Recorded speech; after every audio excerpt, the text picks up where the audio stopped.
জন্য নামাজের জন্য পবিত্রতার বিষয়গুলো জানার পরে আজকের ক্লাসে, সপ্তম ক্লাসে আমরা জানবো যে নামাজ বা সালাত আমরা কিভাবে আদায় করব, সালাতের বিষয়াদি কি।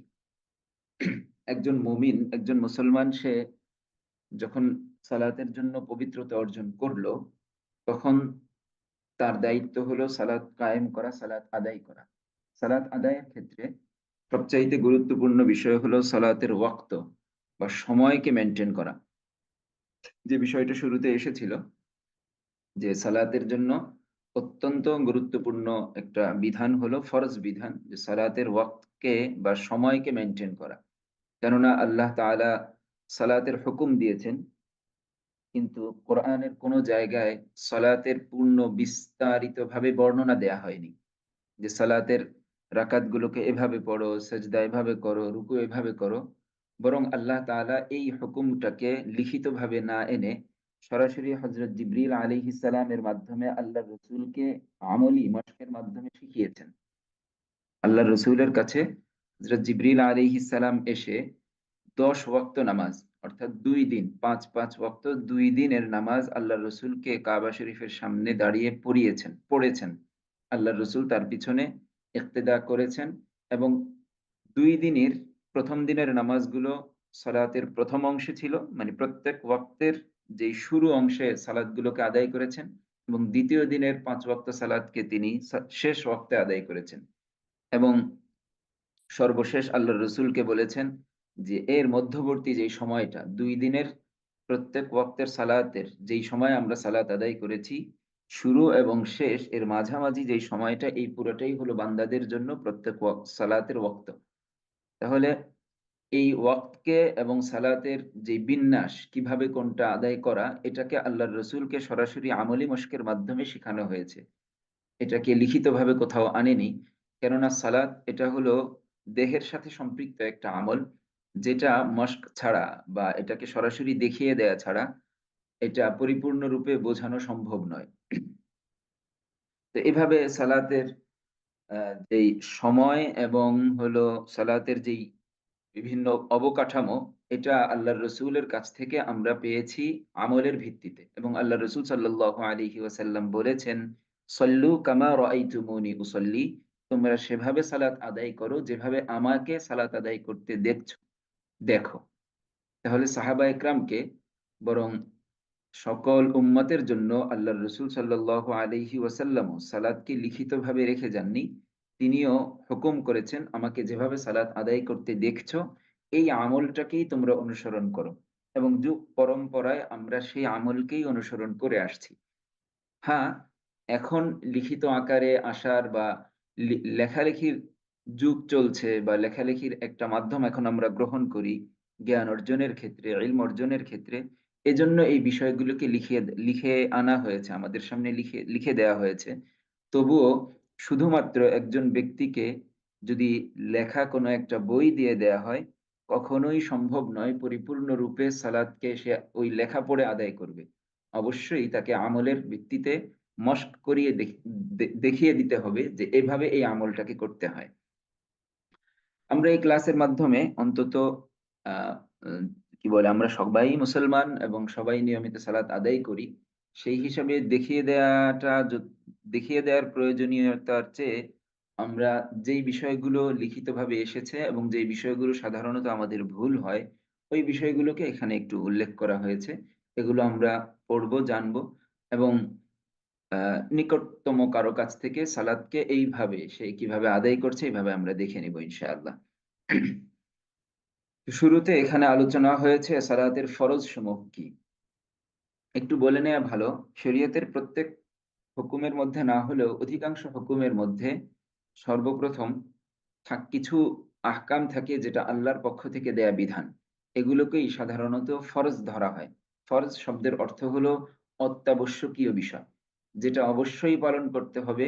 ভুলে কিংবা ইচ্ছাকৃতভাবে যদি কোনো একটা অংশ ছেড়ে দেয়া হয় ফরজ বিধানের মধ্য থেকে, তাহলে ওই বিধানকে আদায় করা হলো না, ওই আমলকে আদায় করা হলো না। এরপরে কিছু অংশ থাকে যেটা আবশ্যকীয়, আল্লাহর রসুল সাল্লাল্লাহু আলাইহি ওয়াসাল্লাম যেটাকে হুকুম করেছেন, করতে বলেছেন, এই বিষয়গুলোকে শরীয়তের আহকামের মধ্যে ওয়াজিব নামে আমাদের সামনে আসে, সেগুলোকে আমরা ওয়াজিব অর্থাৎ আবশ্যকীয় বিষয়, এই বিষয়গুলো আমাদের সামনে আসে। এরপরে কিছু বিষয় আসে যেটা সুন্নাহ, যা আল্লাহ রসুল সাল্লাল্লাহু আলাইহি ওয়াসাল্লাম নিজে করেছেন, কিন্তু করার হুকুম প্রদান করেননি। কাউকে করার হুকুম দেয়া হয়নি যে তুমি এটা করো। তবে আল্লাহর রসুল করেছেন। তো এই সুন্নাহর মধ্যে ২ টা অংশ থাকে। এক অংশ হলো সুন্নাতে হুদা, সুনানে হুদা, অর্থাৎ এমন সকল আল্লাহর রসুলের আমল, যে আমলগুলোর ক্ষেত্রে সওয়াবের ওয়াদা করা হয়েছে, যা আল্লাহ তাআলা সওয়াব দিবেন, আজর দিবেন। এগুলোকে সুনানে হুদা বলা হয়। আর সুন্নাহর আরেকটা অংশ হলো সুনানে গায়রে হুদা। সুনানে গায়রে হুদা, যেগুলোকে আমরা মুস্তাহাব বা নফল বলে জানি, যে এই বিষয়গুলো আল্লাহর রাসূল সাল্লাল্লাহু আলাইহি ওয়াসাল্লামের পক্ষ থেকে সওয়াবের ওয়াদা করা হয়নি। তবে ওই বিষয়গুলো আল্লাহর রসুলের সাথে সম্পৃক্ত। এটার অনেকগুলো ভাগ আছে। যেমন সুনানে আদিয়া, আল্লাহ রসুল কিছু অভ্যাসগতভাবে কিছু কাজ করতেন। তারপরে আল্লাহ রসুল নিরাপত্তার জন্য কিছু কাজ করতেন, বিভিন্ন জায়গায় কিছু দোয়া করতেন। এগুলো এমন কিছু বিষয় আছে যেগুলো মুস্তাহাব বা নফল পর্যায়ের, যা আল্লাহ রসুল কখনো করেছেন, কখনো করেননি। উনি পুরা জীবনের সবসময় এই কাজগুলোকে করেছেন, এমন কোনো দলিল বা এমন কোনো প্রমাণ পাওয়া যায় না। কখনো করেছেন, কখনো ছেড়েছেন, কখনো দেখা গেছে নিয়মিতই করেছেন। তো সেগুলোকেও আমরা পালন করব। তবে সওয়াবের আশা না করে সে সমস্ত আমলের ক্ষেত্রে মূলত একজন মুমিনের ইচ্ছা বা মুমিনের অন্তরে থাকে যে আমার রাসূল এই কাজটা করেছেন, আমি তাকে ভালোবাসি, তাকে মহাব্বত করি, আমিও সেই আমলটা করব। হতে পারে আল্লাহ তাআলা এর আজর আমাকে দিবেন। তো এই ধারাবাহিকতায় মূলত আহকামগুলো বর্ণিত হয়। আহকামগুলো আমাদের সামনে আসে। তো সালাহ, সালাত, এটা অনেক গুরুত্বপূর্ণ একটা আমল। মুমিনের জন্য অত্যন্ত গুরুত্বপূর্ণ। গতকালকে এই বিষয়ে আলোচনা হয়েছে। তো এই আমলের মধ্যে কিছু ফরজ বিষয় আছে, যেটা আল্লাহ তাআলার পক্ষ থেকেই বিধান।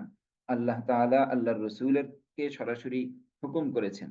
হ্যাঁ, আল্লাহর হুকুমগুলোর ক্ষেত্রে প্রশ্ন থাকে যে সবকিছু তো কোরআনে পাওয়া যায় না।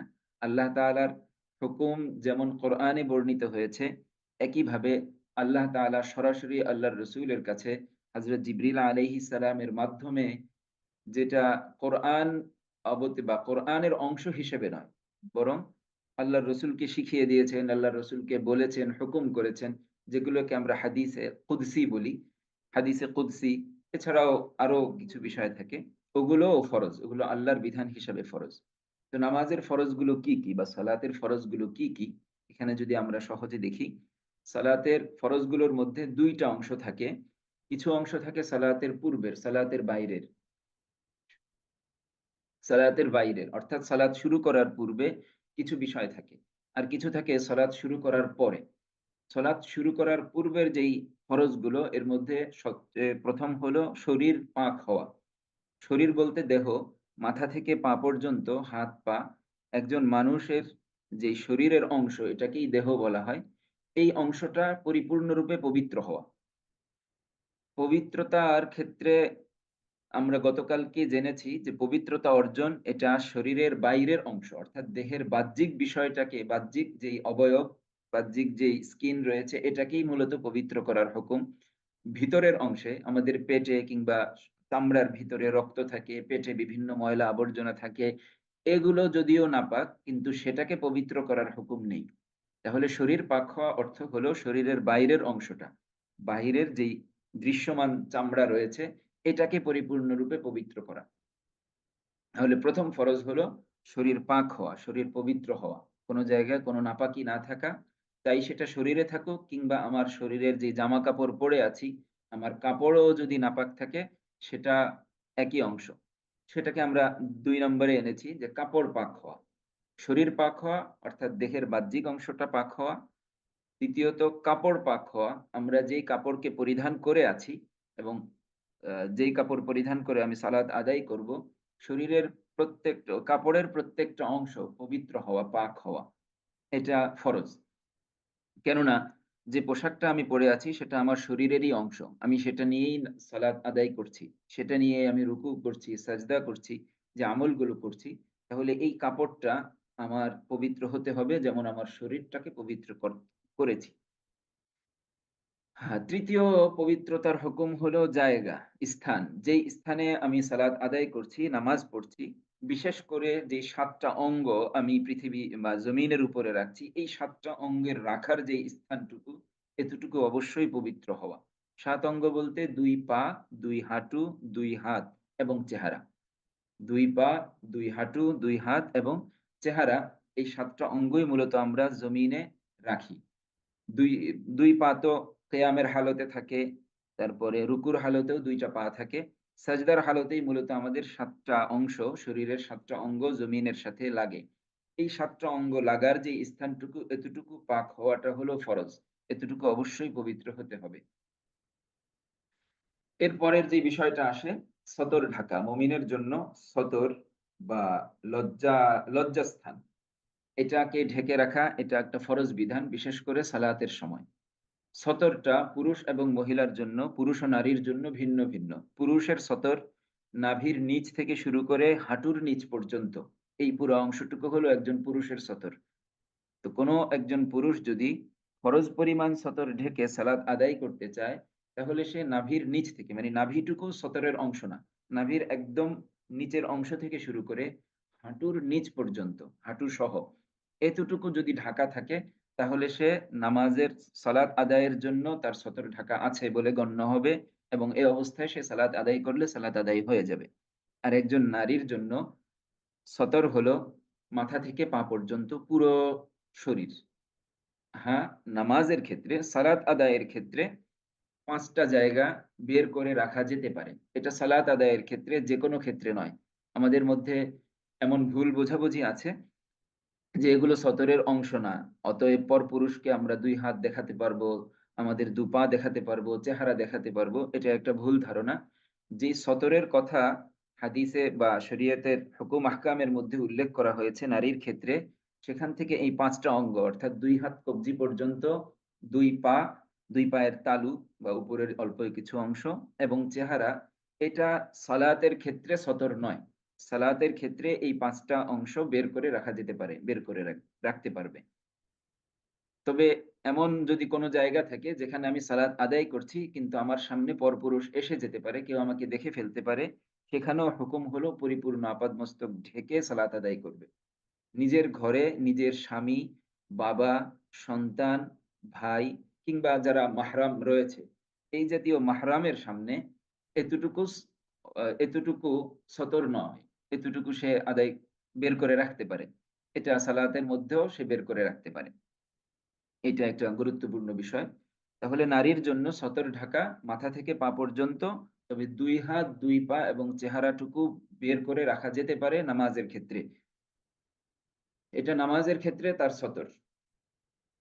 এই ৪ টার পরে গুরুত্বপূর্ণ বিষয় হলো নিয়ত করা। নিয়ত করা। যেই সালাত আমরা আদায় করছি সেই সালাতের নিয়ত করা, এটা ফরজ। যদি ইমামের পিছনে ইক্তেদা করি তাহলে ইমামের ইক্তেদা করা। ইমাম যেই নামাজের বা যেই সালাতের নিয়ত করেছে, একই সালাতের নিয়তের সাথে, সাথে ইমামের ইক্তেদার নিয়ত করা। এটা নিয়তের মধ্যে অতিরিক্ত যুক্ত হবে। এক হলো সালাতের নিয়ত করা যে আমি অমুক ওয়াক্তের সালাত আদায় করছি।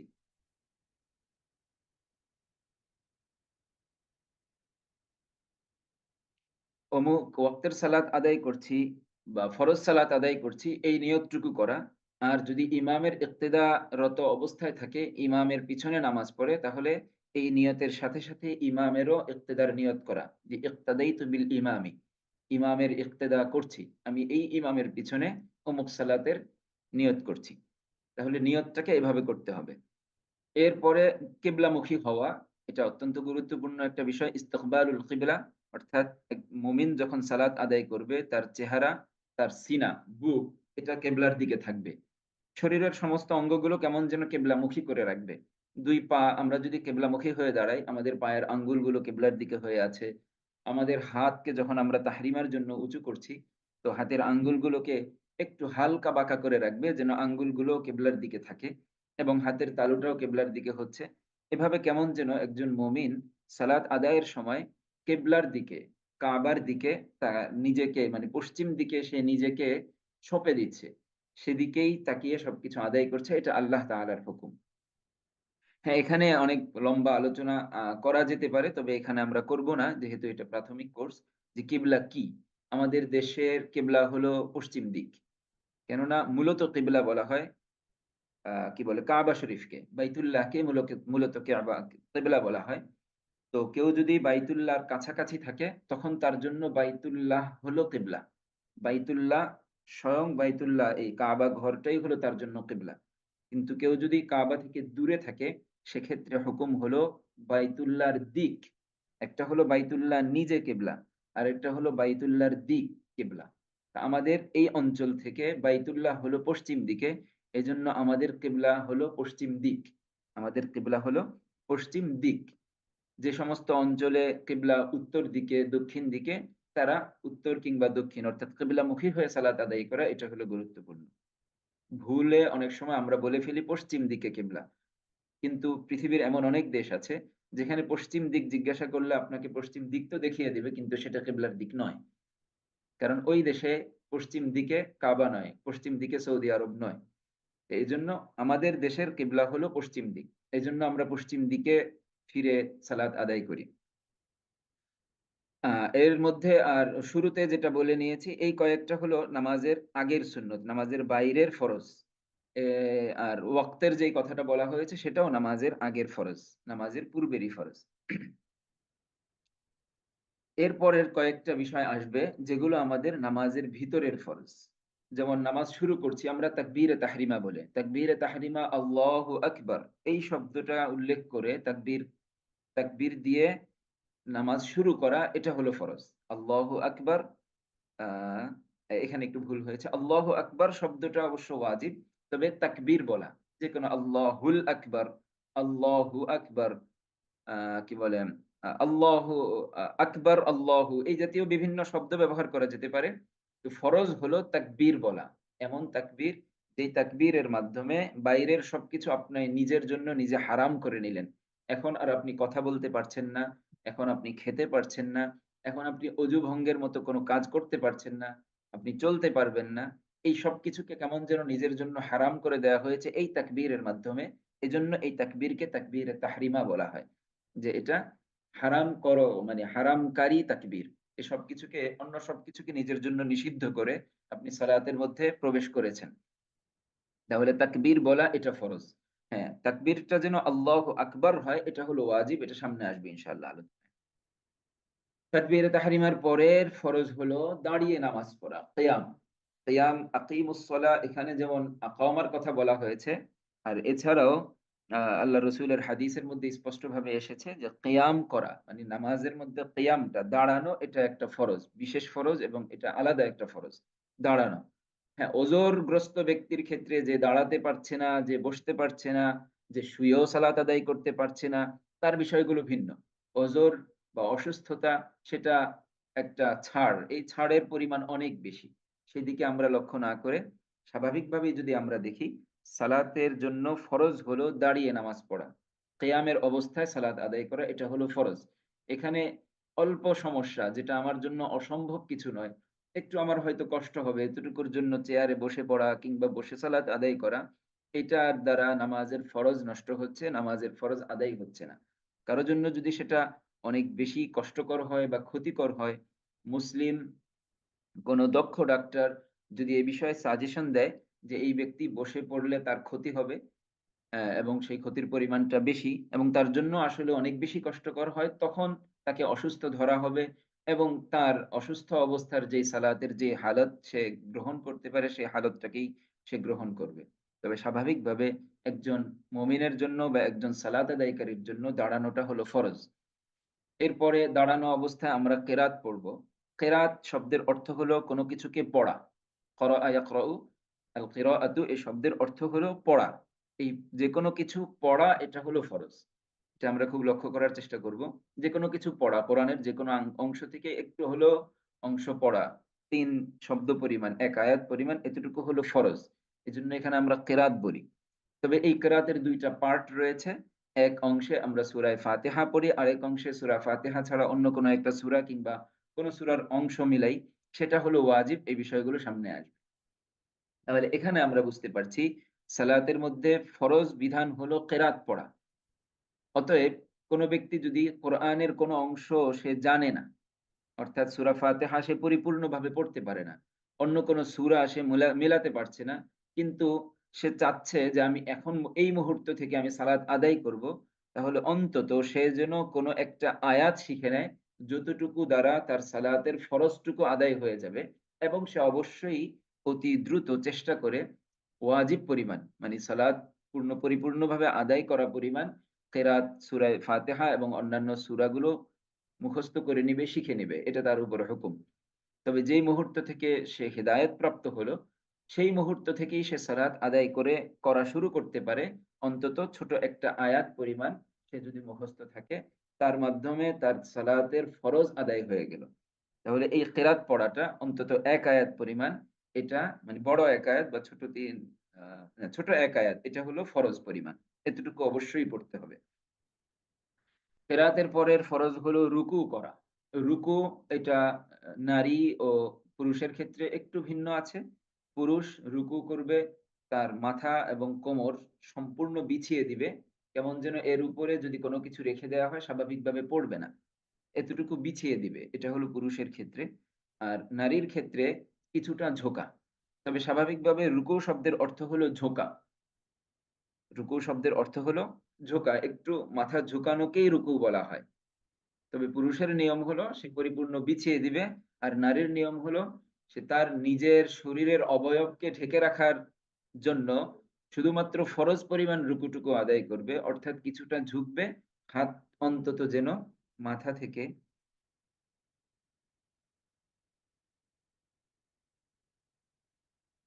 মাথা থেকে মাথাটা কিছুটা ঝুঁকাবে এবং হাত অন্তত হাঁটু পর্যন্ত যেন পৌঁছে। এতটুকু পরিমাণ ঝুঁকবে। ঝোঁকার দ্বারা রুকুর ফরজ আদায় হয়ে যাবে এবং নারীর জন্য এতটুকুই।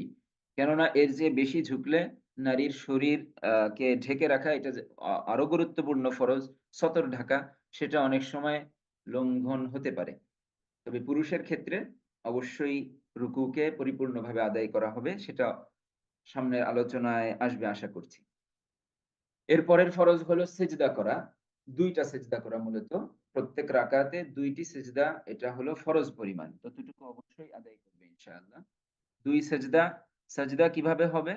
এটা আলোচনায় আসবে। তবে সেজদার স্বাভাবিক নিয়ম হলো ২ হাত মাটিতে রাখবে এবং চেহারাকে মাটিতে রাখবে। চেহারার মধ্যে চেহারার সমস্ত অঙ্গগুলোকে মাটির সাথে লাগানো জরুরি নয়।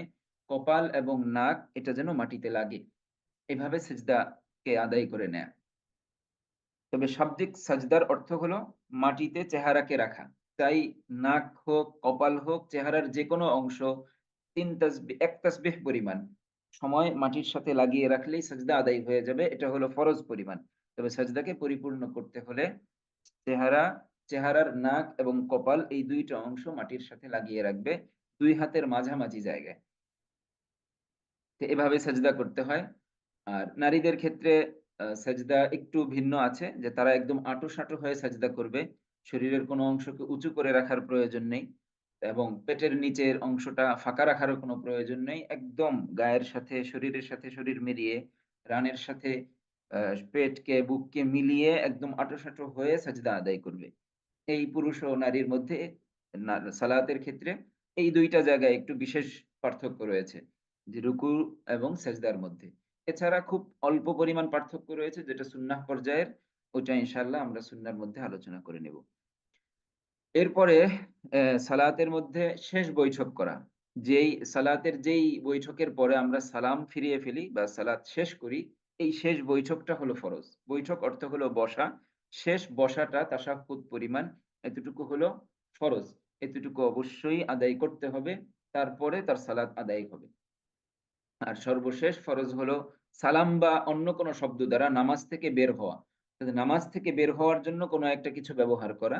তবে ইমাম আবু হানিফা রাহিমাহুল্লাহের একটা মত হলো যে কেউ যদি তাশাহুদ পরিমাণ বৈঠকের পর স্বাভাবিকভাবে উঠে যায়, তার এই উঠাটাও কেমন যেন একটা কাজ। এই একটা কাজের মাধ্যমে সে সালাত থেকে বের হয়ে যেতে পারে। এটার দ্বারাও তার সালাত বাতিল হয়ে যাবে না, সালাত আদায় হয়ে যাবে। কিংবা সালাত ভেঙে যায় এমন কোনো কাজ করল কোনো কথা বলল, যেকোনো মাধ্যমে। এটা একটু মতবিরোধ আছে। এজন্য এখানে উল্লেখ করা হয়েছে সালাম ইত্যাদির মাধ্যমে, সালাম বা অন্য কোনো শব্দের মাধ্যমে সালাত থেকে বের হওয়া। এটা হলো সালাতেরই একটা অংশ, এটা ফরজ। তবে ওয়াজিবের মধ্যে আসবে আসসালামু আলাইকুম ওয়া রাহমাতুল্লাহ, এই শব্দটাকে ব্যবহার করে সালাত থেকে বের হওয়া, এই শব্দটাকে ব্যবহার করা হবে ওয়াজিব। এটা আসবে। একটা হলো ফরজ, যেটা অত্যাবশ্যকীয় প্রত্যেক মুমিন নরনারীর জন্য। আরেকটা হলো আবশ্যকীয়, যেটা করতে হবে। তবে কেউ যদি ভুলে ছেড়ে দেয়, ভুলে কারো যদি ছুটে যায় এবং পরেও মনে না থাকে, তাহলে সালাত বাতিল হয়ে যাবে না। আর ফরজ বিধানগুলোর হুকুম হলো, এগুলো যদি ভুলেও ছুটে যায় কিংবা ত্রুটিপূর্ণ থেকে যায়, পরিপূর্ণ আদায় না হয়, তাহলে এটা ভুলে হোক, ইচ্ছাকৃতভাবে হোক, সালাত বাতিল হয়ে যাবে। এজন্য আমরা অবশ্যই সালাতের এই ফরজ অংশটুকুকে পরিপূর্ণরূপে আত্মস্থ করার এবং এটাকে নামাজের মধ্যে বা সালাত আদায়ের সময় এই অংশটুকুকে খুব খেয়াল করে আদায় করার চেষ্টা করব ইনশাআল্লাহ। আল্লাহু আকবার! এই ছিল মোটামুটি সালাতের ভিতরের এবং বাইরের ফরজটুকু। আমরা আরেকটা বিষয় এখানে আলোচনা করতে পারি। সালাতের যেই বিবরণ এখানে দেয়া হচ্ছে, এটা প্রত্যেক ১ রাকাত সালাতকে। মানে প্রত্যেক রাকাত সালাত কেমন যেন একটা সালাত। যদিও আমাদের দেখা যায় আ আ সালাতের বিভিন্ন সময়ের বিভিন্ন ওয়াক্তের সালাতের রাকাতের সংখ্যার ভিন্নতা আছে। তবে একটা রাকাত অর্থাৎ দাঁড়ানো থেকে শুরু করে বসা পর্যন্ত কেমন যেন একটা রাকাতের মধ্যে সালাতের সব আমলগুলো এসে গিয়েছে। তো এজন্য একটা রাকাতেরই মূলত এখানে বিবরণ দেয়া হয়েছে।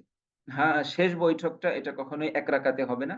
এটা ২, ৩, ৪ এরকম উপরের দিকের কোনো একটা রাকাতের মধ্যে শেষ বৈঠক পাওয়া যাবে এবং সালামটাও শেষ বৈঠকের পরে হবে। তো একটা রাকাতের পূর্ণ হুকুমগুলো যখন আমি জেনে ফেললাম, স্বাভাবিকভাবেই আমি যে কয় রাকাত সালাতই আদায় করি, সর্বক্ষেত্রে আমি এই হুকুমগুলোকেই সেখানে পালন করব। এর মাধ্যমে আমরা সালাতের ফরজগুলোকে পরিপূর্ণরূপে আদায় করতে পারবো ইনশাআল্লাহ। এরপরে আমাদের এখানের আলোচনার বিষয় হলো সালাতের ওয়াজিব সমূহ। সালাতের মধ্যে কিছু ওয়াজিব আমল থাকে, যেটা শুরুতেই বলেছি, আবশ্যকীয় যেই বিষয়গুলো। ওয়াজিবের হুকুম হলো কোন ব্যক্তি যদি অনিচ্ছাকৃতভাবে কোনো ওয়াজিব তরক করে কিংবা কোনো ওয়াজিবকে বিলম্বিত করে, তাহলে তার সালাত ভেঙে যাবে না।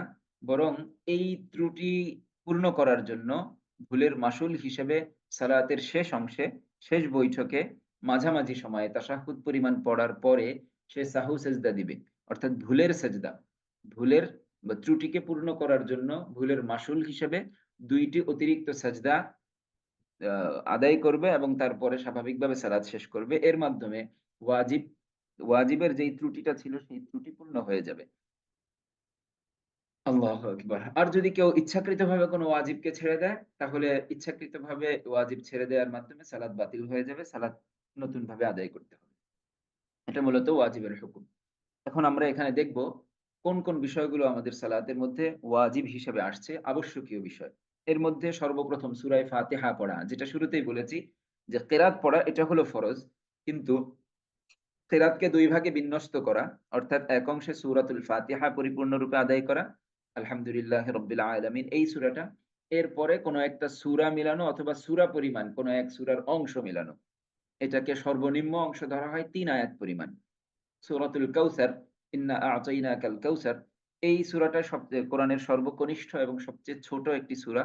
এই সূরাটা মোটামুটি হিফজ কোরআনের দিকে যদি আমরা তাকাই, ১ লাইনের মধ্যে এসে গিয়েছে। এতটুকু পরিমাণ সবচেয়ে ছোট। আমরা অন্তত ১ লাইন পরিমাণ কোরআনের যেকোনো জায়গা থেকে অন্তত এরকম একটা লাইন পরিমাণ, যেটাকে ছোট ৩ আয়াত সমপরিমাণ ধরা যায়, এতটুকু আদায় করা এটা হবে ওয়াজিব। তাহলে ওয়াজিবের মধ্যে আমরা দেখছি কেরাতের ২ টা অংশ। এক অংশে সূরায়ে ফাতিহা তিলাওয়াত করা, দ্বিতীয় অংশ কোন একটি সূরা মিলানো কিংবা সূরা পরিমাণ অংশ মিলানো। এই ২ টাই হলো ওয়াজিব, ভিন্ন ওয়াজিব। এরপরে বিষয় হলো ফরজের ১ম ২ রাকাতকে কেরাতের জন্য নির্দিষ্ট করা।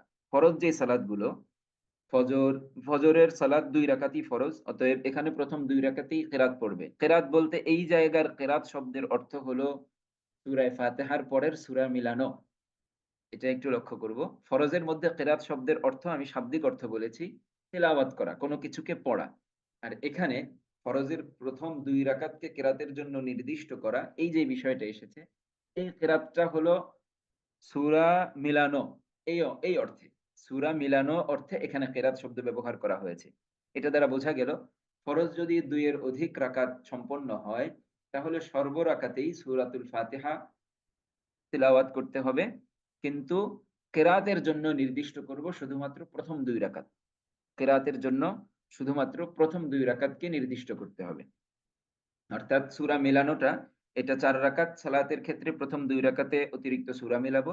৩ রাকাতের ক্ষেত্রে ১ম ২ রাকাতে মেলাবো, ২ রাকাতের ক্ষেত্রে ২ রাকাতেই মেলানো হবে।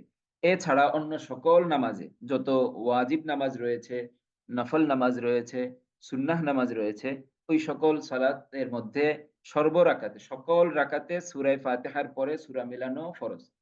শুধুমাত্র এই সূরা মিলানো ওয়াজিব। শুধুমাত্র ফরজ সালাতের ক্ষেত্রে ১ম ২ রাকাতের মধ্যে অতিরিক্ত সূরা মিলানোটা হলো ওয়াজিব এবং অন্যান্য রাকাতের মধ্যে সূরা না মিলিয়ে শুধুমাত্র সূরাতুল ফাতিহা পড়াটাই ওয়াজিব। সেখানে অন্য রাকাতে সূরা মিলানোও যাবে না। এটা কিন্তু ২ টা দিক এখানে বোঝা যাচ্ছে। এক যে মানে কথাটা এখানে বলা হয়েছে নির্দিষ্ট করা। নির্দিষ্টকরণটা ২ দিকে। অর্থাৎ এই ২ রাকাতে পড়তে হবে, অন্যান্য রাকাতে পড়া যাবে না। এই ২ টা হুকুমই মূলত নির্দিষ্ট শব্দের মধ্যে এসে গেছে। এমন নয় যে আমার তো সময় আছে, আমি ৪ রাকাত ফরজ সালাতের সব রাকাতেই সালাত আদায় করি।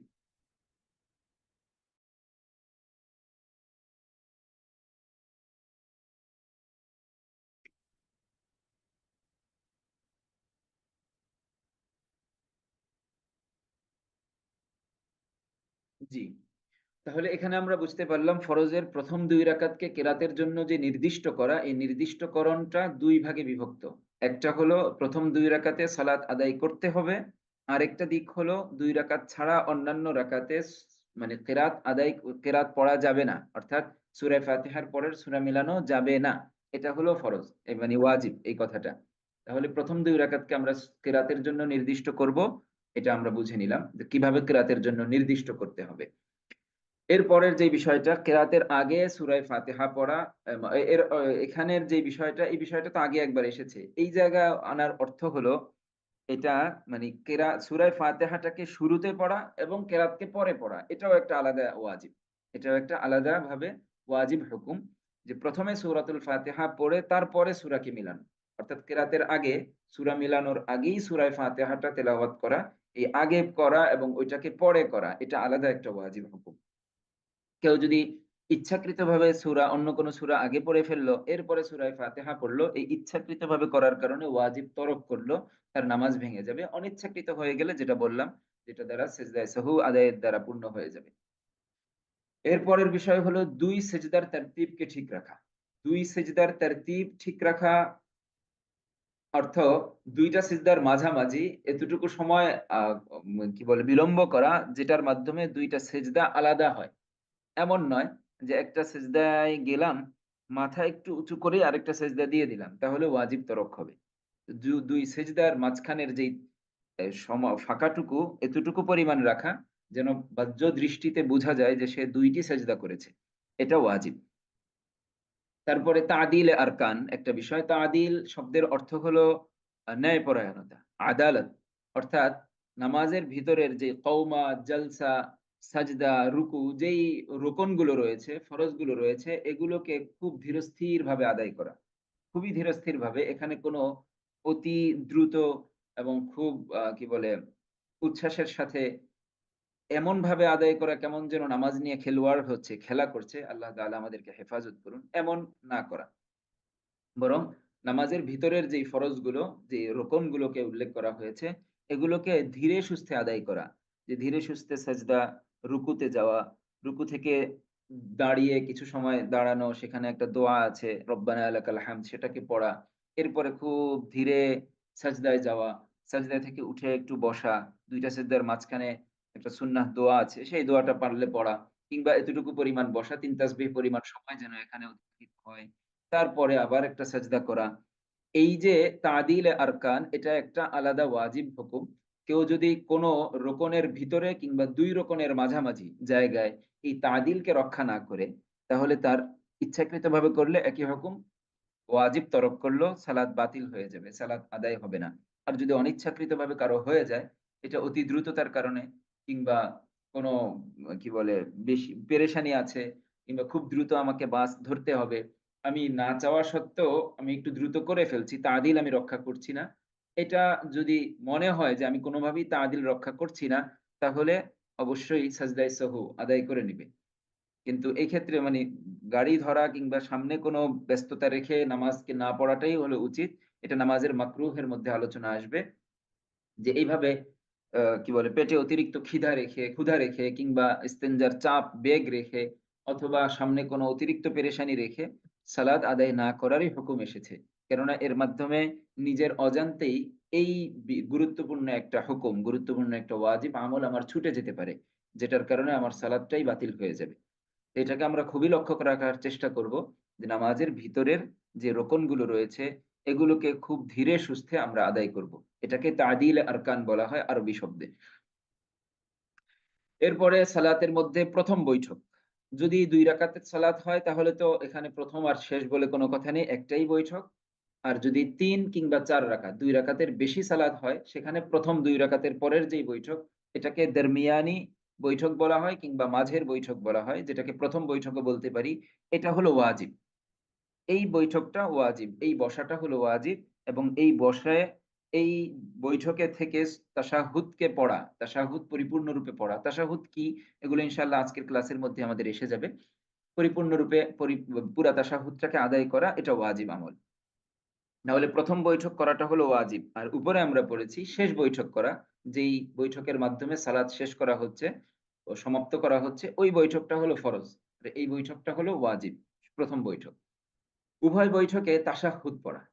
তাশাহুদ আত-তাহিয়াতু যেটা, এটা কি বলে তাশাহুদ পরিমাণ পুরা অংশটাকে পড়াটাই হলো ওয়াজিব উভয় বৈঠকে। ফরজের ফরজ বৈঠক যেটা, আখেরি বৈঠক, শেষ বৈঠক সেখানে বসাটা হলো ফরজ। কিন্তু তাশাহুদ পড়াটা হবে ওয়াজিব। আর ১ম বৈঠকের বৈঠকটাও ওয়াজিব, তাশাহুদটাও ওয়াজিব।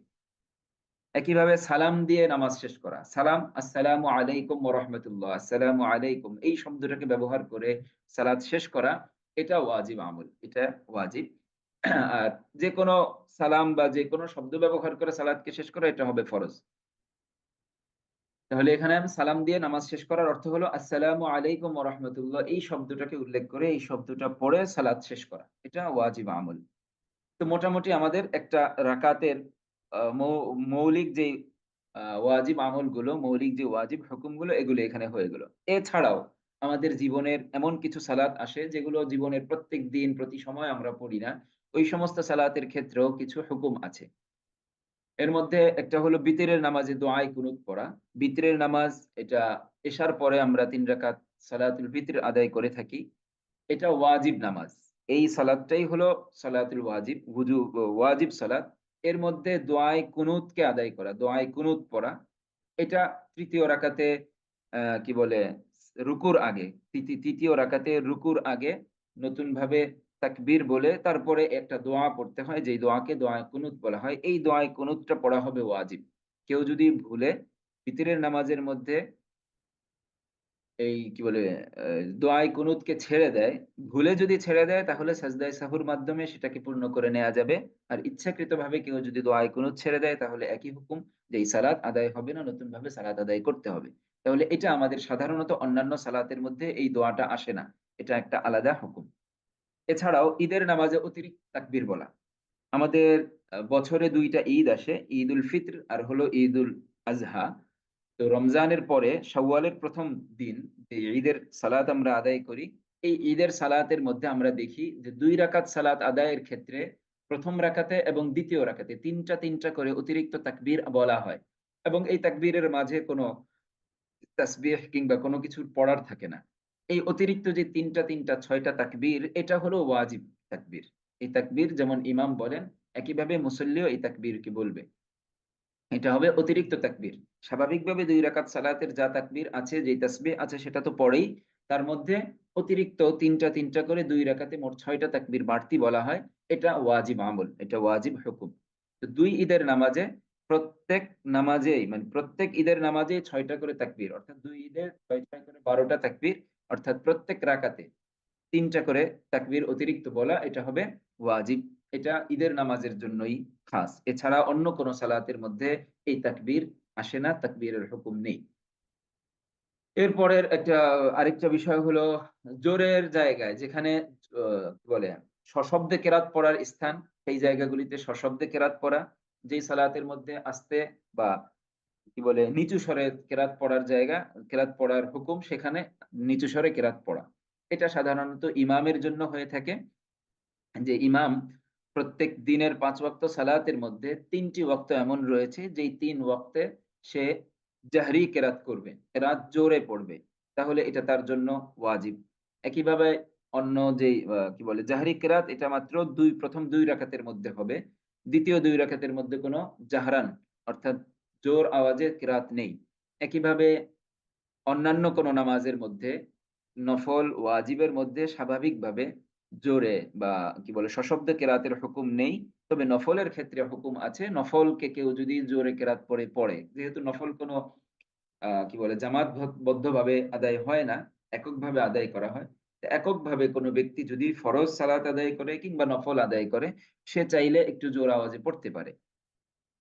সে চাইলে একটু আওয়াজ করে কেরাত আদায় করতে পারে। এটা কোনো সমস্যা নেই। তবে এই জাহরি নামাজগুলোর ক্ষেত্রেই তাকে লক্ষ্য রাখতে হবে যে ফরজের ক্ষেত্রে যে আমি ৩ টা ওয়াক্ত ফরজ, ফজর, মাগরিব এবং ইশা এবং জুমা। এই ফজর, মাগরিব, এশা এই ৩ টা ওয়াক্তই হলো জাহরি কিরাতের ওয়াক্ত। এই সময় কেউ যদি ইনফিরাদান এককভাবে নামাজ পড়ে সেও জাহার করতে পারে কিংবা আস্তে পড়তে পারে। আর যদি ইমাম কেরাত পড়েন তাহলে ইমাম জোরে কেরাত পড়বে যেন মুসল্লিরা শুনে। কেননা কিরাআতুল ইমামি লাহু কিরাআতুন, ইমামের কেরাতটাকেই মুসল্লির জন্য বা তার পিছনে যে মুক্তাদি আছে তার জন্য কেরাত ধরা হয়েছে। এটা হাদিস। তো যেহেতু ইমামের কেরাতকে মুসল্লির জন্য কেরাত ধরা হয়েছে, অতএব ইমামের জন্য অবশ্যই জোরে কেরাত পড়তে হবে যে কেরাতটা মুসল্লি পর্যন্ত আওয়াজ পৌঁছে। তো জাহরি কেরাতকে আমরা জোরে পড়বো। আর সিররি কেরাতের যে নামাজগুলো, সালাতগুলো আছে সেগুলোতে আমরা অবশ্যই আস্তে পড়বো। তো জোরের জায়গাগুলোতে জোরে কেরাত পড়া এবং আস্তের জায়গাগুলোতে আস্তে কেরাত পড়ার যে হুকুমটা এটা হলো ওয়াজিব হুকুম। এছাড়া ফরজ, ওয়াজিব এগুলো স্ব স্থানে আদায় করা। স্থানে বলতে ফরজকে ফরজের সময় আদায় করা, ওয়াজিবকে ওয়াজিবের সময় আদায় করা। যদি কেউ কেরাতের পরে গিয়ে রুকু করতে বিলম্ব করে, কেরাতের পর ভুলে যায়, মানে কেরাতের পর দীর্ঘ সময় দাঁড়িয়ে আছে। এরপরে তার মনে পড়েছে, ও আমার তো এখন রুকুর সময়। সে এখন রুকুতে চলে গেল। তো রুকু বিলম্ব হলো। তাহলে এই শুরুতে বলেছি নামাজের কোন হুকুমকে, ওয়াজিব হুকুমকে যদি অনিচ্ছাকৃতভাবে তরক করা হয় কিংবা ইচ্ছাকৃত অনিচ্ছাকৃতভাবে বিলম্বিত করা হয়। ভুল বলেছি, এখানে ইচ্ছাকৃত নয়। অনিচ্ছাকৃতভাবে তরক করলো কিংবা কি করলো? বিলম্ব করলো, দেরি করলো। যে আমি কেয়ামের পরে আমার হুকুম হলো রুকু করা। আমি এখানে দীর্ঘ সময় অন্তত ৩ তাসবিহ পরিমাণ সময় আমি দাঁড়িয়ে আছি, কোন কারণ ছাড়া। তাহলে এটা আমি পরবর্তী ফরজকে আমি কি করলাম? বিলম্বিত করলাম। কিংবা কোনো ওয়াজিব আমল যদি থাকে সেটাকে আমি বিলম্বিত করলাম। ফরজকে কিংবা কোনো ওয়াজিবকে যদি বিলম্বিত করা হয়, জায়গায় ঠিক সময় আদায় না করা হয়, তাহলে এটা দ্বারাও একটা ওয়াজিব তরক হবে। এটা ইচ্ছাকৃতভাবে হলে নামাজ ভেঙে যাবে, অনিচ্ছাকৃতভাবে হলে সাজদায়ে সহু দিতে হবে। তাহলে বুঝতে পারছি আমরা এখানে উল্লেখ করা হয়েছে ফরজ, ওয়াজিব এই ২ টা নামাজের ভিতরের সকল ফরজগুলো এবং সকল ওয়াজিবের যে আমলগুলো রয়েছে এগুলো স্থানে আদায় করা। যেই রোকনের বা যেই আমলের যখন হুকুম ঠিক ওই সময় সেটাকে আদায় করা। বিলম্বিত যদি করা হয় তাহলে এটার দ্বারা ওয়াজিব তরক হবে। ওই তাআদিল ঠিক থাকবে না। অতিরিক্ত দেরি যদি করা হয় তাহলে পরবর্তীটা বিলম্বিত হলো। এভাবে তাআদিল আদায় হলো না। এর জন্য সাহু সেজদা আদায় করে নিতে হবে।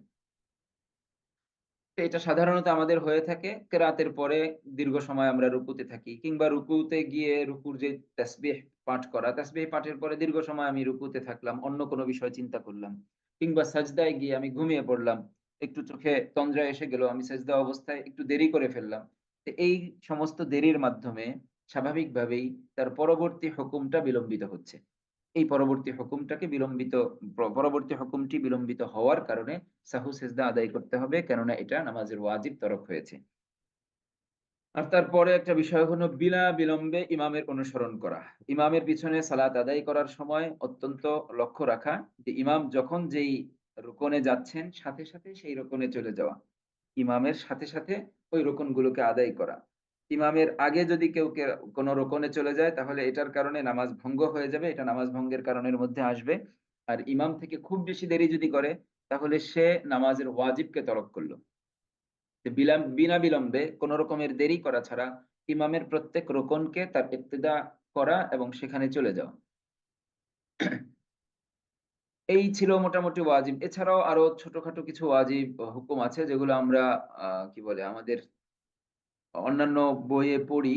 এর মধ্যে কিছু বিষয় এখানে আনা হয়নি এটা ভেবে যে এগুলো সবাই জানে। আর কিছু বিষয় আনা হয়নি আসলে সেটা তাহকিক করে বোঝা গেছে যে আসলে ওগুলো ওয়াজিব না, কোনটা সুন্নাহ কোনটা এদিকে। তো আমরা এখানে যে বিষয়গুলোকে ওয়াজিব হিসেবে আনা হয়েছে, মোটামুটি এই বিষয়গুলোকে মেইনটেইন করলে ইনশাআল্লাহ ওয়াজিবকে পরিপূর্ণরূপে আদায় হয়ে যাবে। এছাড়াও কারো কোনো প্রশ্ন থাকলে ইনশাআল্লাহ কমেন্টে এখানে গ্রুপে প্রশ্ন করবেন। আমরা সেটার উত্তর দেওয়ার চেষ্টা করব। তারপরে গুরুত্বপূর্ণ বিষয় যেটা শুরুতেই বলে নেয়া হয়েছে, নামাজের কোনো ওয়াজিব যদি ভুলে ছুটে যায়, এখানে ৩ টা বিষয়। নামাজের কোনো ওয়াজিব ভুলে ছুটে গেল, কিংবা কোনো ফরজ বিলম্বিত হলো, কিংবা কোনো ওয়াজিব বিলম্বিত হলো। এই ৩ টা কারণেই সাজদায়ে সাহু আদায় হয়।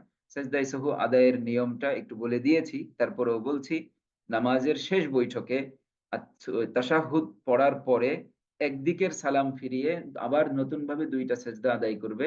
এরপরে স্বাভাবিকভাবে তাশাহুদ, দুরূদ শরীফ এবং দোয়ায়ে মাসুরা পড়ে সালাত শেষ করবে।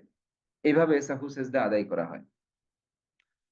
তো এখানে আরো কিছু বিষয় আছে যেটা আমরা শুরুতে বলেছি যে এই দর্সটাকে বা এই ক্লাসটাকে লেখা হয়েছে মূলত অফলাইনে করানোর জন্য।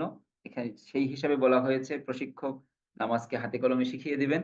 আমরা যেহেতু অনলাইনে করছি আমরা বিষয়গুলো জেনেছি এবং নিকটতম কারো মাধ্যমে আমরা প্রয়োজনে এই বিষয়গুলো দেখে আদায় করব। কেননা সালাতকে আল্লাহর রাসূলকে শেখানো হয়েছে দেখানোর মাধ্যমে, পড়ানোর মাধ্যমে। এটা কখনোই শুধুমাত্র বইয়ের পাতায় পড়ে কিংবা কানে শুনে আমরা পরিপূর্ণরূপে বুঝতে পারবো না এবং সে অনুযায়ী আমল করাটাও আমাদের পক্ষে সম্ভব হবে না। এটা ইনশাআল্লাহ আমরা মেইনটেইন করার চেষ্টা করব। এরপরে আমাদের আলোচনায় এসেছে আলোচনার বিষয় হলো সালাতের কিছু সুন্নাহ। সুন্নাহগুলো আমরা সাধারণত জানি। এছাড়াও সুন্নাহগুলো ইনশাআল্লাহ আমরা চেষ্টা করব একত্র করে আমাদের এই গ্রুপে দিয়ে দেয়ার।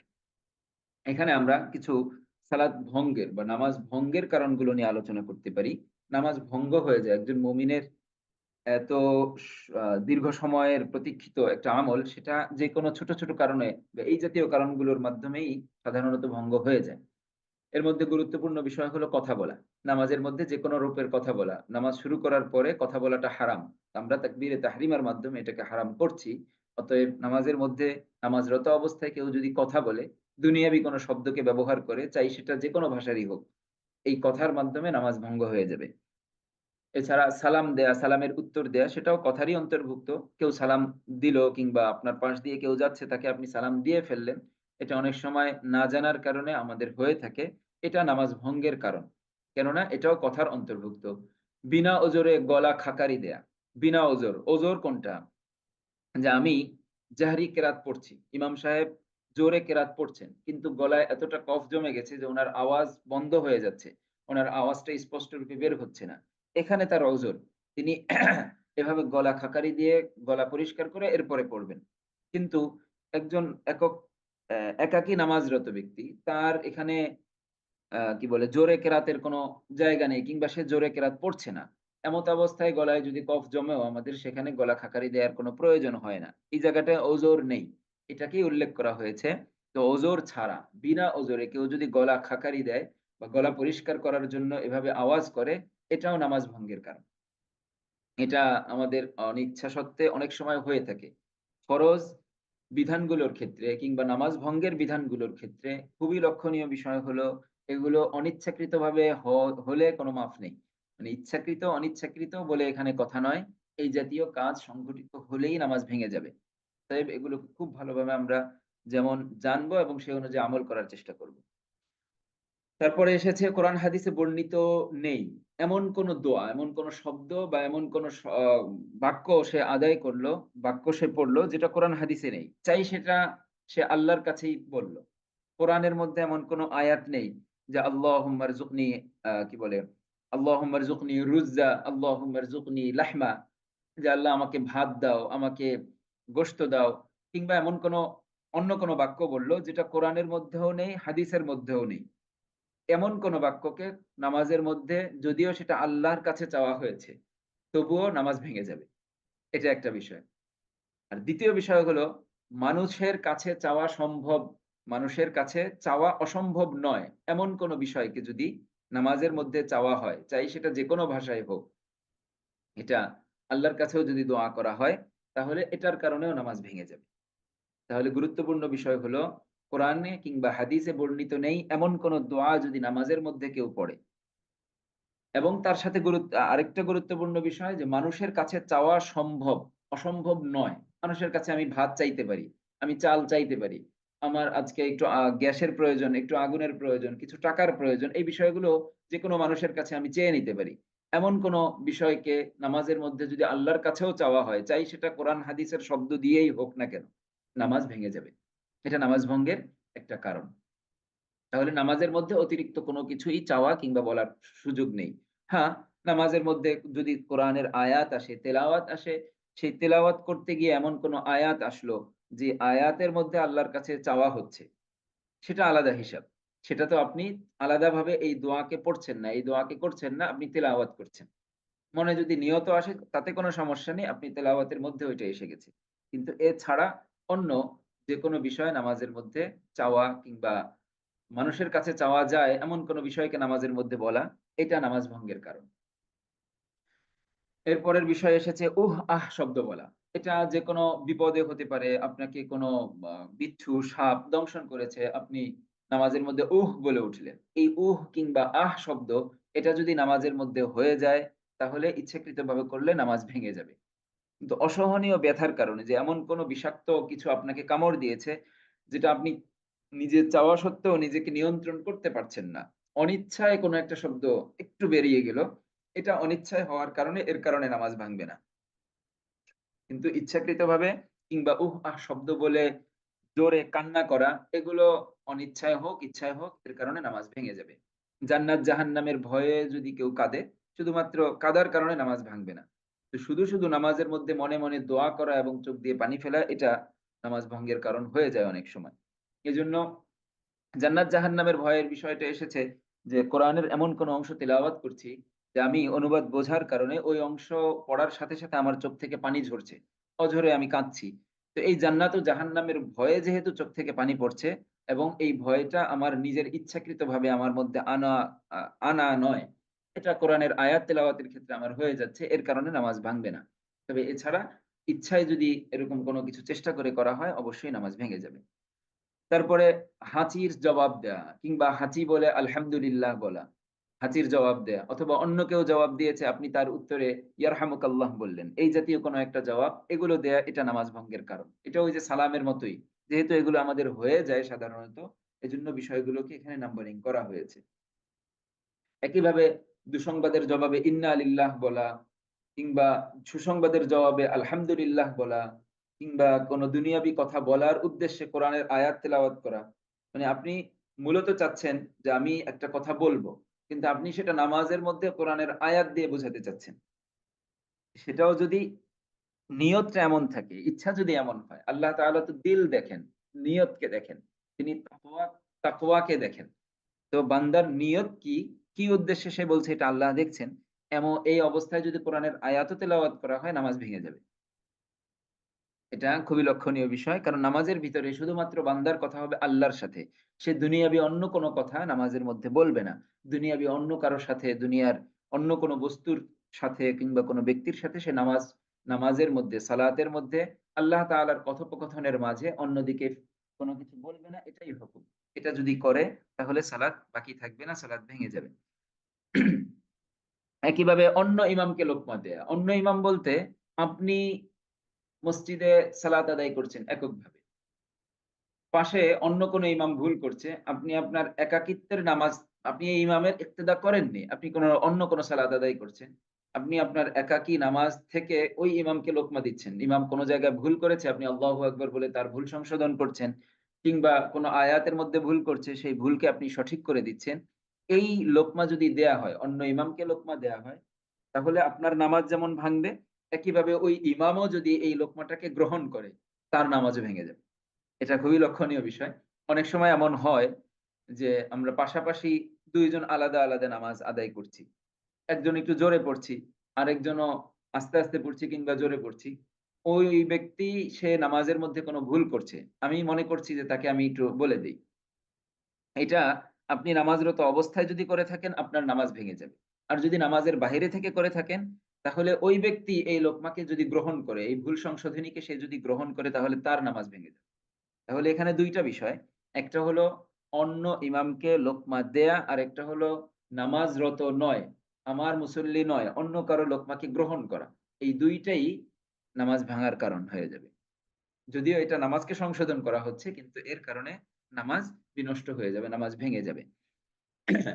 এরপরের বিষয় এসেছে খাওয়া কিংবা পান করা যেকোনো কিছু। এটা খাওয়া পরিমাণ কিংবা যদি কোন কিছু পান করি সেটা পরিমাণ।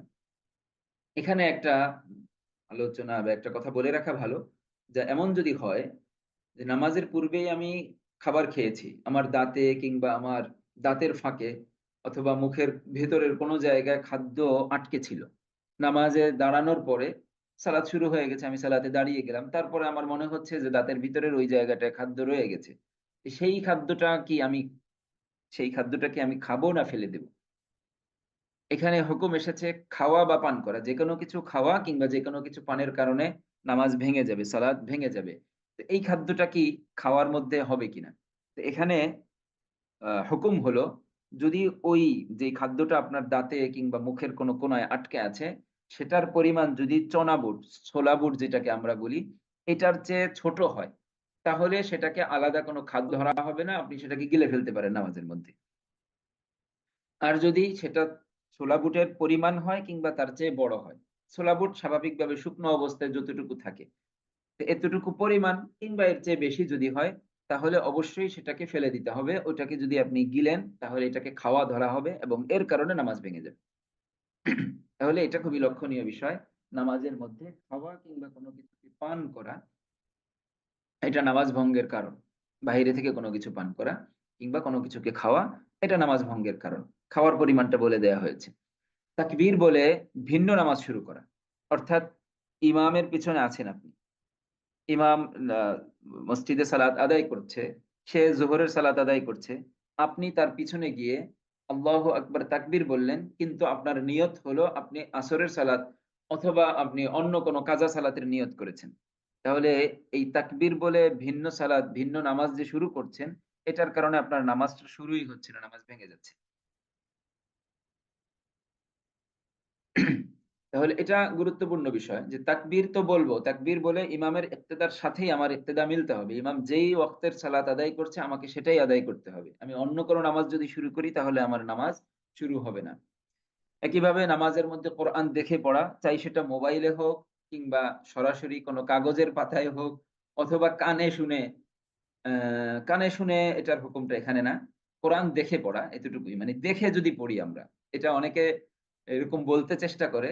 গত রমজানে তারাবির ক্ষেত্রে কোন জায়গার কথা শোনা গেছে যে সেখানের ইমামকে বা তারাবির হাফেজ সাহেবকে মসজিদ থেকে তারা বরখাস্ত করতে বাধ্য হয়েছেন। যে দীর্ঘদিন যাবৎ তিনি তারাবি সালাত আদায় করছেন, কিন্তু তার সামনে মোবাইল খোলা। মোবাইলের স্ক্রিন দেখে সে সালাত আদায় করছে। আল্লাহ তাআলা আমাদেরকে হেফাজত করুন। কত মানুষের সালাত নষ্ট হয়েছে। ইমামের ইক্তেদার কারণে ইমামের সালাত তো আদায় হয়ইনি, বরং তার ইক্তেদা যারা করেছেন তাদের সালাতটাও আদায় হয়নি। তাহলে এটা খুবই গুরুত্বপূর্ণ। সালাতের মধ্যে কোরআন দেখে পড়া যাবে না। চাই সেটা দূর থেকে দেখে পড়েন কিংবা কাছে রেখে দেখে পড়েন। দেখে যদি কোরআন সালাতের মধ্যে আদায় করা হয়, তাহলে নামাজ ভেঙে যাবে। এরপরে আমলে কাসির করা। গতকাল এক বোন এই বিষয়ে প্রশ্ন করেছিলেন। আমলে কাসির সেখানে আমি বলেছিলাম, আজকে আরেকবার বলছি। আমলে কাসির কাকে বলা হয়? আমলে কাসিরের সহজ ব্যাখ্যা হলো এমন কোন কাজ করা। আপনি সালাতের মধ্যে আছেন, কিন্তু এমন কোন কাজ করছেন যেটা দেখে ওই মুহূর্তে কোন একজন ব্যক্তি বাহির থেকে আপনার দিকে তাকিয়ে সে স্বাভাবিকভাবে মনে করছে আপনি সালাতে নেই। চাই সে এটা আপনাকে বলুক কিংবা না বলুক, চাই সে এটা ভাবুক কিংবা না ভাবুক, তার ভাবাটা এখানে জরুরি না। সে ভেবেছে কিনা সেটা আপনার দেখার বিষয় না। দেখার বিষয় হলো আমি এমন কোন কাজে লিপ্ত ছিলাম কিনা যেটা দেখে যে কারো মনে হতে পারে যে আমি সালাতে নেই। তাহলে এমন কোন কাজকেই আমলে কাসির বলা। এক কথায়। এটা আপনি ৩ বার করেন, ৪ বার করেন, ১০ বার করেন, ওইটা এই জায়গায় আসলে দেখার বিষয় না। দেখার বিষয় হলো এমন কোন কাজ আমার দ্বারা সংঘটিত হচ্ছে কিনা। সেই কাজগুলোর মধ্যে নামাজের মধ্যে আমাদের স্বাভাবিকভাবে যেটা ঘটে যে আমি কিয়ামের অবস্থায় আছি, হাত আমার বাঁধা আছে। এই অবস্থায় আমি ২ হাতকে ব্যবহার করে কোনো কিছু করছি। তো স্বাভাবিকভাবে ২ হাত ব্যবহার করছি যেহেতু এই মুহূর্তটা, বা এই সময় যদি একটা স্থির চিত্র নেয়া হয়, একটা ছবি আমার তোলা হয়, এই ছবিটা দেখে যে কেউ বলবে যে না এ এমনিই স্বাভাবিকভাবে একটা কাজ করছে। তাহলে এটা কিন্তু আপনি একবার করছেন কিংবা খুব অল্প সময়ের মধ্যে করছেন। তবুও এটা আমলে কাসির হয়ে যাবে। কিংবা আরেকটা যেটা আমাদের হয় যে আমরা সালাতের মধ্যে ডান হাত উপরে রাখি, বাম হাত নিচে রাখি। ডান হাত উপরে এবং বাম হাত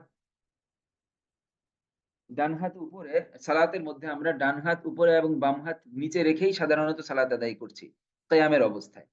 এমত অবস্থায় কেউ যদি কোনো জায়গায় অল্প কিছু এক হাত ব্যবহার করতে চায়, কিন্তু সে নিচ থেকে বাম হাতকে বের করে ব্যবহার করলো, তাহলে ডান হাত কিন্তু তার স্থানে নেই। তো সে যদি আমরা যদি বাম হাতকে ব্যবহার করি, এর অর্থ হলো আমি ২ হাতই ছেড়ে দিয়েছি। এটা খুবই লক্ষণীয় বিষয়। যদি কোথাও একটু চুলকানোর প্রয়োজন হয় অথবা একটু কাপড়কে ঠিক করার প্রয়োজন হয়, আমরা ডান হাত যে হাতটা উপরে থাকে, এই হাতকে ব্যবহার করব। আমরা যদি নিচের হাতকে ব্যবহার করি, কেমন যেন আমি ২ হাত ছেড়ে দিয়েছি। কারণ উপরের হাত রাখার জায়গা হচ্ছে বাম হাত। যেখানে বাম হাত থাকছে না, অতএব এই হাতটি, ডান হাতটি তার নির্দিষ্ট স্থানে নেই। নির্দিষ্ট স্থানে না থাকার কারণে কেমন যেন ২ হাত ছেড়ে দেওয়ার হুকুমে চলে আসলাম। এটা আমরা খুব ভালোভাবে বুঝতে হবে। আমলে কাসির, কাসির শব্দের অর্থ হলো বেশি। এমন কোন কাজ, নামাজ বহির্ভূত এমন কোন কাজ বেশি পরিমাণে করা যাবে না। তো বেশি পরিমাণ হলো এতটুকু, যেকোনো ব্যক্তি আপনাকে ওই মুহূর্তে দেখে সে এটাই মনে করবে যে সে নামাজে নেই। ব্যাস এটাই আমলে কাসির। আর আমলে কলিল এক হাতকে ব্যবহার করা, সেই বিষয়টা হুকুম আসে যে আমলে কলিল বলা হয় এটাকে, অল্প কাজ। যেমন এক হাত একবার ব্যবহার করে আমি কোন জায়গায় একটু চুলকে নিলাম, একবার একটু নখ দিয়ে, অথবা একটুখানি আমার কাপড়টা একবার ঠিক করে নিলাম, এটুকু আমলে কলিল। এই অবস্থা দেখে কেউ মনে করবে না যে আপনি নামাজে নেই। এইটার ক্ষেত্রে হুকুম হলো একটি রকনের মধ্যে এরকম কাজ সর্বোচ্চ ২ বার করা যেতে পারে। যদি ৩ বার এরকম আমলে কলিল অল্প কাজ ৩ বার যদি কোনো এক রকনের মধ্যে করা হয়, তাহলে সেটাকে আমলে কাসির ধরা হবে এবং নামাজ ভেঙে যাবে। আচ্ছা, এছাড়া কোনো প্রশ্ন থাকলে ইনশাআল্লাহ আমরা জেনে নেব। নাপাক স্থানে সেজদা করা, এটা তো শুরুতেই বলেছি যে শরীরের যে ৭ টা অঙ্গকে আমরা জমিনে রাখি, সেই জায়গাগুলো অবশ্যই পবিত্র থাকতে হবে। এগুলো যদি নাপাক হয়ে থাকে, এগুলোর মধ্যে কোনো নাপাকি থাকে, অপবিত্র থাকে, তাহলে নামাজ ভেঙে যাবে। নামাজ আদায় হবে না। ৩ তাসবিহ পরিমাণ অনিচ্ছাকৃতভাবে সতর খোলা থাকলে বা ইমামের সামনে চলে গেলে, ইচ্ছাকৃত হলে তৎক্ষণাৎ ভেঙে যাবে। ৩ তাসবিহ পরিমাণ অনিচ্ছাকৃতভাবে যদি সতর খোলা থাকে, এই বিষয়টাকে একটু বুঝবো। নারী কিংবা পুরুষের যে সতরের নির্ধারিত জায়গা বলে দেওয়া হয়েছে, তার মধ্য থেকে কোনো একটা অংশের অন্তত ৩ আঙ্গুল পরিমাণ জায়গা, অন্তত ৩ আঙ্গুল পরিমাণ জায়গা যদি ৩ তাসবিহ পরিমাণ সময় খুলে থাকে, এটা অনিচ্ছাকৃতভাবে যদি খুলে থাকে, তাহলে ৩ তাসবিহ পরিমাণের বিষয়। অনিচ্ছাকৃতভাবে খুলে গেছে কিন্তু আমি লক্ষ্য করিনি, তাহলে ৩ তাসবিহ পরিমাণ সময়। ৩ টা তাসবিহ হলো, আমরা নামাজের মধ্যে নামাজের তাসবিহকেই ধরতে পারি। রুকুতে কিংবা সাজদায় যেই তাসবিহ পড়ছি, ওই তাসবিহ ৩ বার পড়তে যেই সময়টুকু যায়, ওই সময়টুকুকে এখানে ৩ তাসবিহ পরিমাণ বলা হচ্ছে। তো ৩ তাসবিহ পরিমাণ সময় যদি অনিচ্ছাকৃতভাবে আমাদের কোন সতরের অন্তত ৩ আঙ্গুল পরিমাণ জায়গা, ৩ আঙ্গুল, ৩ টা আঙ্গুলকে রাখতে যতটুকু জায়গা লাগে, এতটুকু জায়গা দেখা গেল। অথবা এখানে বলা হয়েছে যে অঙ্গ দেখা যাচ্ছে, সেই অঙ্গের উম এটা আরেকটু ভালোভাবে ব্যাখ্যা করলে এভাবে বলা যায়, যতগুলো সতরের অঙ্গ রয়েছে, তার মধ্যে সবচেয়ে সর্বকনিষ্ঠ যে অঙ্গটা আমাদের আছে সতরের অঙ্গের মধ্য থেকে, সবচেয়ে ছোট যে অঙ্গটা আছে, সেই অঙ্গটার ১/৪ সেই অঙ্গটার ১/৪ জায়গা এটুকু হলো সতর। এই সতরটুকু যদি অনিচ্ছাকৃতভাবে খুলে যায়, তাহলে ৩ তাসবিহ পরিমাণ সময় পর্যন্ত মাফ। এর মধ্যে ঠিক করে নেয়া গেলে নামাজ নষ্ট হবে না। আর যদি ইচ্ছাকৃতভাবে খুলে যায়, তাহলে তাৎক্ষণিক ভেঙে যাবে। ইচ্ছাকৃতভাবে যদি আমি খুলে ফেলি, এটা পুরুষের ক্ষেত্রে বর্তমানে আমাদের অনেকের ক্ষেত্রেই দেখা যায়, আল্লাহ তাআলা আমাদেরকে মাফ করুন, হেফাজত করুন। অনেকেই দেখা যায় এতটা টাইট কিংবা এত শর্ট আমরা প্যান্ট ব্যবহার করি যে নিজের অনিচ্ছায় আমি যখন সাজদায় যাচ্ছি, আমি যখন রুকুতে যাচ্ছি, পিছন থেকে আমার সতরের অংশ খুলে যাচ্ছে। এই যে বলা হয়েছে নাভির নিচ থেকে শুরু করে হাঁটুর নিচ পর্যন্ত যে সতরটা, এটা কিন্তু বৃত্তাকারে ঘুরবে। নাভির নিচ থেকে শুরু করে শরীরের পিছন থেকে পিঠ, কোমর এই পুরা অংশ এই সোজা যদি একটা সুতা ধরি, এই পুরা অংশটুকুই আমার সতর। তো নিজের অনিচ্ছায় অনেক সময় অনেক কি বলে মসজিদে এরকম দেখা যায় অনেক ভাইয়ের এরকম ঘটে থাকে। আমি বলব না এটা তাদের দোষ কিন্তু আমি অবশ্যই এটা বলব যে আমরা যেই পোশাক ব্যবহার করছি, আমরা যেই কালচারে এখন আসলে অভ্যস্ত হয়ে গেছি, এই পোশাক আমাদেরকে ধীরে, ধীরে আমাদের সালাদগুলোকে নষ্ট করার পথে আমাদেরকে সাহায্য করছে। আমাদের সালাদগুলোকে নষ্ট করে দিচ্ছে। তো অবশ্যই আমরা লক্ষ্য রাখবো এমন কোনো পোশাক আমরা ব্যবহার না করি কিংবা যদি করিও সালাতের সময় অবশ্যই ওই পোশাকের উপরে লম্বা উপরের জামাটা কিংবা টি-শার্টটা এতটুকু লম্বা করে পড়বো যেন আমার কি বলে রুকু সেজদায় কি প্যান্ট কিছুটা নিচে নেমে গেলেও উপরের টি-শার্টের মাধ্যমে ওই অংশটা ঢেকে থাকে। এটা যদি বাহিরে চলে আসে কোনো মানুষের দৃষ্টিতে আসার মতো অবস্থায় আসে তাহলে কিন্তু আমার সালাত ভেঙে যাচ্ছে। আমি এত কষ্ট করে সালাত আদায় করছি কিন্তু সালাতগুলো হচ্ছে না। এটা অবশ্যই লক্ষ্য রাখার চেষ্টা করব ইনশাআল্লাহ। নারীদের ক্ষেত্রে সাধারণত যারা সালাত আদায় করি আলহামদুলিল্লাহ আমার যতটুকু জানা দেখা তারা সবাই চেষ্টা করি। এরপরেও চেষ্টা করব। আমরা গতকাল এক বোন ফোন কি বলে এখানে কমেন্টে লিখেছিলেন যে পিন বারবার খুলে যায় বা যে হিজাবটা আমরা ওড়না দিয়ে ব্যবহার করছি, ওড়না পেঁচাচ্ছি, ওই হিজাবটা অনেক সময় খুলে যায়। বারবার আমাকে সেখানে হাত দিতে হয়। আমরা এগুলোর জন্য সহজ ব্যবস্থা করে নিতে পারি। আমরা এমন কোন নামাজের আলাদা একটা পোশাক তৈরি করে নিতে পারি। যেটা এখন বাজারে পাওয়া যায় বা অনলাইনে অনেক পরিমাণে পাওয়া যাচ্ছে। নামাজের জন্য পুরা শরীর আপাদমস্তক ঢাকার মতো। সতরটা পরিপূর্ণরূপে ঢেকে থাকে এবং ঢিলেঢালা পোশাক এগুলো অনলাইনে এখন অনেকটা সহজলভ্য হয়েছে। আমরা এই জাতীয় কোনো কিছুর ব্যবহার করি। যেন আমি একজন মুমিন, আমি সালাত আদায় করছি। আমার এই সালাতটা যেন নষ্ট না হয়ে যায়। চাই কখনো আমার ইচ্ছায় যেন নষ্ট না হয় সেটার তো আমরা যত্নবান হই। আমার অনিচ্ছায় যেন আমার এই সালাতটা নষ্ট না হয়ে যায়।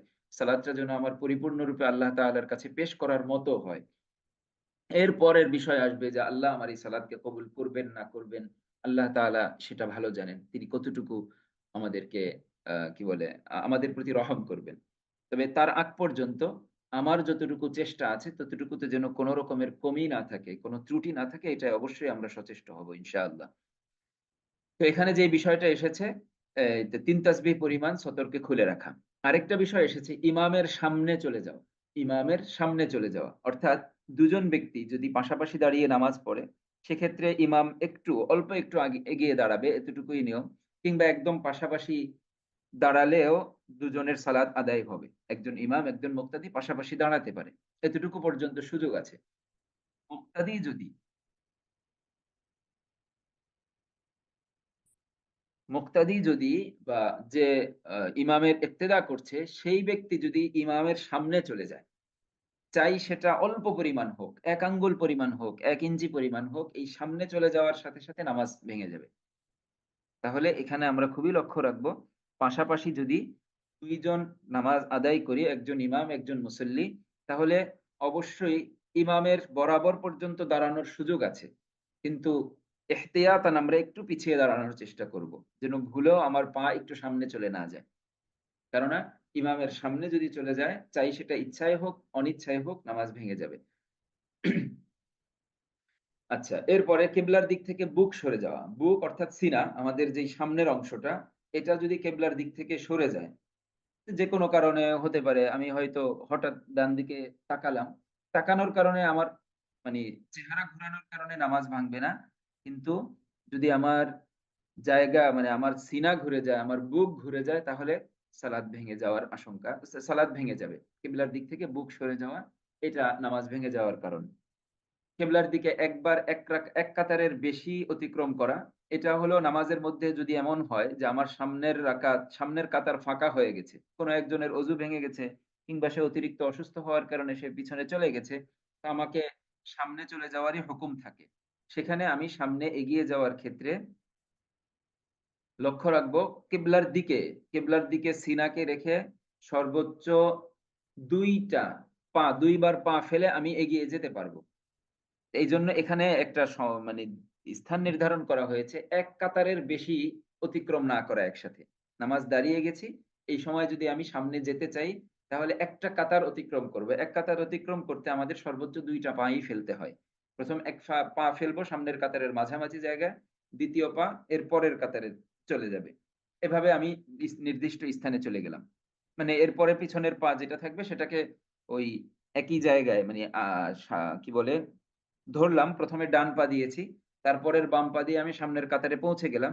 এরপরে ডান পাকে আবার এগিয়ে বাম পা পরিমাণ আনা এটা ৩য় বা ৩ নম্বর পা ধরা হবে না। এটা ২ বার এরকম পা ফেলার সুযোগ আছে। ৩ বারের কম। এভাবে এক কাতার পরিমাণ করে যদি আমরা সামনে আগাই তাহলে নামাজ ভঙ্গ হবে না। এটা অবশ্য সবসময় জরুরি হয় না। কোনো ক্ষেত্রে আমাদের এরকম ঘটে। কিবলার দিকে এভাবে আমরা অতিক্রম মানে কি বলে এগিয়ে যেতে পারি। অর্থ পরিবর্তন হয়ে যায় এমন কোন ভুল নামাজের মধ্যে করা এটা নামাজ ভঙ্গের একটা কারণ।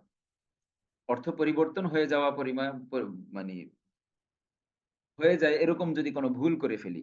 এক্ষেত্রে অনেক সময় দেখা যায় কফ এখানে কফের উচ্চারণ না করে আমরা যদি কুল করি কাফ এবং কফ আরবিতে ২ টা ভিন্ন হরফ। বাংলায় আমাদের কাছে একই রকম মনে হয়।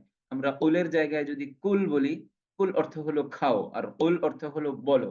তাহলে বলোর জায়গায় খাওয়ের হুকুম এসে গেল। এভাবে সালাত নষ্ট হয়ে যায়।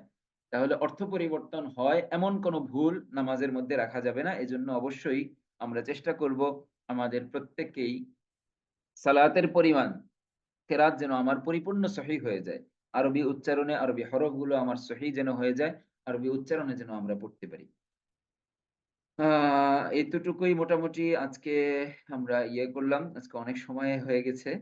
ইনশাআল্লাহ আগামীকাল নামাজে অনুচিত বা মাকরুহ যে বিষয়গুলো এগুলো নিয়ে ইনশাআল্লাহ আমরা আলোচনা করব। আল্লাহ তাআলা আমাদেরকে তৌফিক দান করুন। আরো কিছু